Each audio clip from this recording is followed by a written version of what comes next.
Hello मेरे students, मैं प्रशांत मिश्रा, आपका फिजिकल एजुकेशन टीचर, आपकी अपनी क्लास फिजिकल एजुकेशन क्लास में आपको स्वागत करता हूं।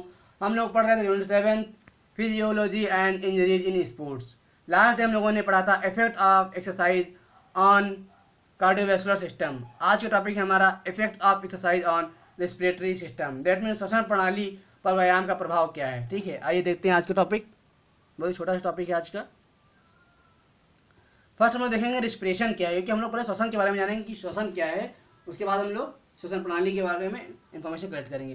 फर्स्ट हम लोग देखेंगे इसकी श्वसन क्या है, दैट मीन रिस्पिरेशन क्या है। ठीक है, तो it is the process of oxygen supply to the cell for the oxidative energy from the nutrients and transport of carbon dioxide and the waste material from the cell.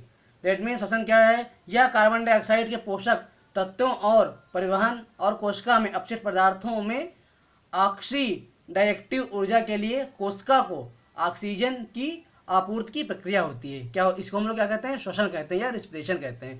कि जो carbon dioxide होता है वो पोषक तत्वों और परिवहन और कोशिका में अपशिष्ट पदार्थों में ऑक्सीडेटिव, जो आपकी ऑक्सीडेटिव जो ऊर्जा होती है, एनर्जी जो होती है, ठीक है, उसको सेल्स जो होते हैं, सेल्स को उसके लिए जो सेल्स होते हैं उसमें ऑक्सीजन की आपूर्ति करने का यह एक प्रोसीजर होता है। ठीक है, आगे देखते हैं हम लोग ऑर्गन ऑफ रेस्पिरेटरी सिस्टम, जिनमें श्वसन प्रणाली के अंग क्या होते हैं। इसके फर्स्ट आपका होता है, आप सभी को पता है श्वसन प्रणाली के अंग क्या है। नाक से हम लोग सांस लेते हैं, नोज हो गया, नेक्स्ट फॉर्निक्स हो गया, जेट में गसनी हो गई, नेक्स्ट आपका ट्रैकिया हो गई, ठीक है, जिसे हम लोग श्वास नली बोलते हैं।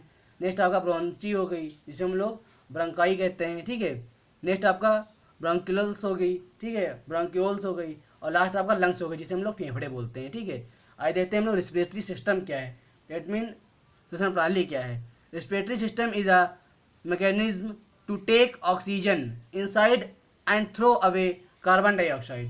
दैट मीन जो हमारी रेस्पिरेटरी सिस्टम श्वसन प्रणाली होती है वह ऑक्सीजन को अंदर लेने और कार्बन डाइऑक्साइड को बाहर फेंकने के लिए एक तंत्र होती है। ठीक है, यह मैकेनिकल अवे होती है। ठीक है, इसे हम लोग रेस्पिरेटरी सिस्टम बोलते हैं। आगे देखते हैं हम लोग जो हमारा आज का मेन टॉपिक है, effect of exercise on respiratory system, that mean श्वसन प्रणाली पर प्रभाव क्या है। ठीक है, फर्स्ट हमारा इसमें है लंग वॉल्यूम, यानी फेफड़ों की मात्रा।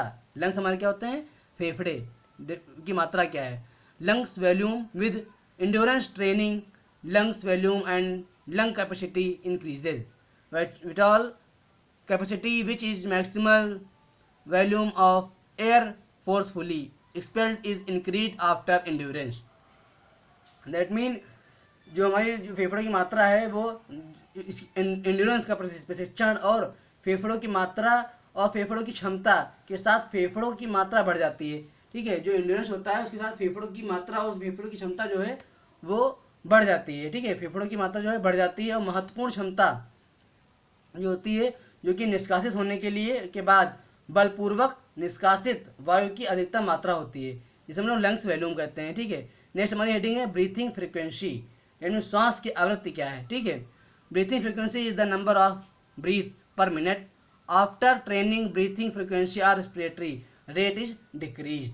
दैट मीन जो मेरी श्वास की आवृत्ति होती है वह श्वास की आवृत्ति प्रति मिनट जो है सांसों की संख्या है। ठीक, जो हमारी जो ब्रीथिंग फ्रीक्वेंसी होती है वो पर मिनट सांसों की आवृत्ति की संख्या होती है। ठीक है, फ्रीक्वेंसी के नंबर ऑफ फ्रीक्वेंसी होती है, ठीक है, पर मिनट।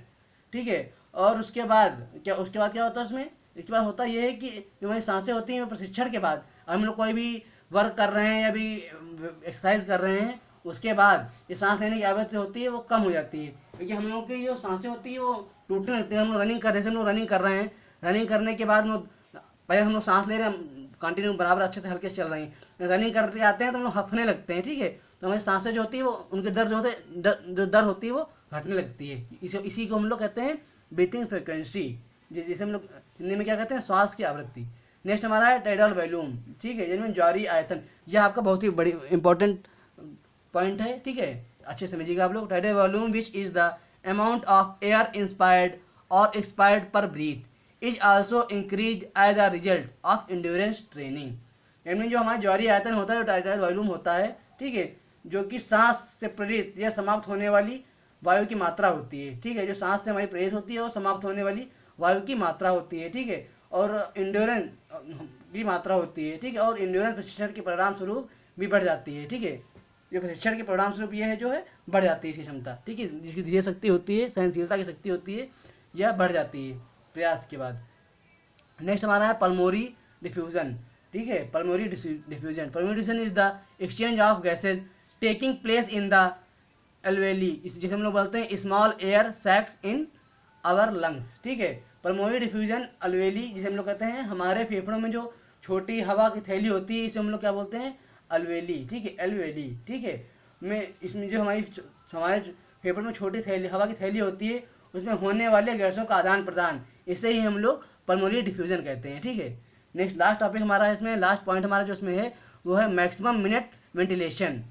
दैट मीन अधिकतम मिनट का वेंटिलेशन क्या होता है। तो minute ventilation is the amount of air which is inspired और एक्सपायर्ड इज 1 मिनट। इनमें मिनट का वेंटिलेशन वायु की मात्रा है जो 1 मिनट में प्रेरित या समाप्त हो जाती है, ठीक है। ये आप था आज का टॉपिक, आपका टॉपिक था effects of exercise on respiratory system. मैंने बहुत ही सिंपल लैंग्वेज में समझा दिया है ये टॉपिक। फिर भी अगर आपको कोई भी डाउट होता है तो आप मुझसे क्लियर कर लीजिएगा। इसमें मैंने क्वेश्चन दे दिए हैं, आप लोग देख लीजिए। फर्स्ट क्वेश्चन में दिया है व्हाट इज रेस्पिरेशन, मैंने आपको बताया श्वसन क्या है।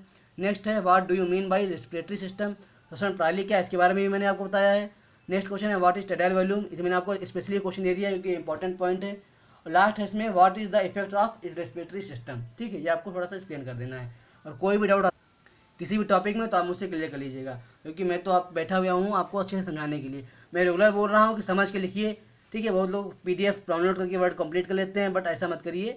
आप लोग टॉपिक को क्लियरली समझिए, एक ही टॉपिक को, क्योंकि आपका बोर्ड है, बोर्ड में क्वेश्चन कहीं से भी घुमा के दे सकता है। अगर आपको सभी पॉइंट्स क्लियर होंगे अच्छे से तो आप लोग क्वेश्चन को अच्छे से कर पाएंगे। अगर क्वेश्चन कैसे भी वो दे रहा है आप लोग क्वेश्चन कर पाएंगे। इसीलिए सभी पॉइंट्स को क्लियर करके समझिए और उसको फिर लिखिए।